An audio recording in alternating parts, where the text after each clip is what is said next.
भारत के करोड़ों युवाओं का सपना सरकारी नौकरी है, लेकिन स्टाफ सिलेक्शन कमीशन यानी एसएससी द्वारा कराई जा रही परीक्षा में भारी अव्यवस्था और तकनीकी गड़बड़ियों ने लाखों छात्रों के भविष्य पर सवाल खड़े कर दिए हैं। एसएससी द्वारा कराई जा रही परीक्षा में हुई भारी गड़बड़ी अब सिर्फ एक तकनीकी या प्रशासनिक चूक नहीं, बल्कि एक सुनियोजित साजिश की ओर इशारा कर रही है और संदेह के घेरे में है। देश की प्रतिष्ठित आईटी कंपनी टीसीएस।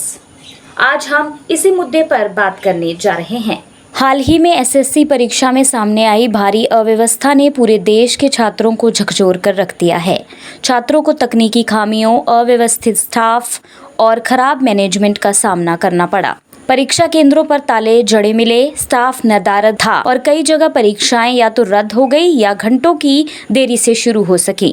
शुरुआत में इन सब घटनाओं को महज तकनीकी गड़बड़ी करार दिया गया, लेकिन अब जो तथ्य सामने आए हैं वे एक संगठित साजिश की तरफ इशारा करते हैं। इतना ही नहीं, पवन गंगा एजुकेशन सोसाइटी नाम के एक परीक्षा केंद्र प्रभारी ने अपने सरकारी लेटर हेड पर दावा किया है कि उन्हें धमकाया गया था कि अगर निर्देशों का पालन नहीं किया गया तो परीक्षा किसी और केंद्र से करवा ली जाएगी। पवन गंगा एजुकेशन सोसाइटी के अनुसार टीसीएस, जो पहले एसएससी परीक्षा की तकनीकी वेंडर थी, ने कुछ परीक्षा केंद्रों के कर्मचारियों को कथित रूप से पैसे देकर परीक्षा प्रक्रिया में व्यवधान डालने को कहा। इन सनसनीखेज आरोपों के बाद सरकार ने इस मामले को गंभीरता से लिया है। एसएससी परीक्षा प्रक्रिया को अब प्रत्यक्ष सरकारी नियंत्रण में लिया गया है और टीसीएस की भूमिका की उच्च स्तरीय जांच के आदेश दे दिए गए हैं।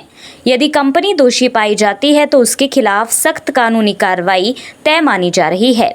हर साल एसएससी परीक्षा में बैठने वाले लाखों युवा, विशेष रूप से छोटे शहरों और ग्रामीण पृष्ठभूमि से आने वाले छात्र, इस परीक्षा को अपने भविष्य की नींव मानते हैं। इस तरह की साजिशें न सिर्फ उनकी मेहनत और उम्मीदों का अपमान है, बल्कि उनके परिवार की स्थिरता और आय पर भी सीधा प्रभाव डालती है। अभी तक न एसएससी की ओर से कोई ठोस बयान आया है और न ही सरकार ने इस गंभीर लापरवाही पर प्रतिक्रिया दी है। अब बड़ा सवाल ये है कि क्या एक कॉरपोरेट कंपनी महज अपने लाभ के लिए लाखों छात्रों के भविष्य से खिलवाड़ कर सकती है? क्या ऐसे मामलों में सिर्फ जांच ही काफ़ी है, या फिर अब ज़रूरत है एक सख्त और पारदर्शी परीक्षा प्रणाली की, जो भरोसे को फिर से बहाल कर सके?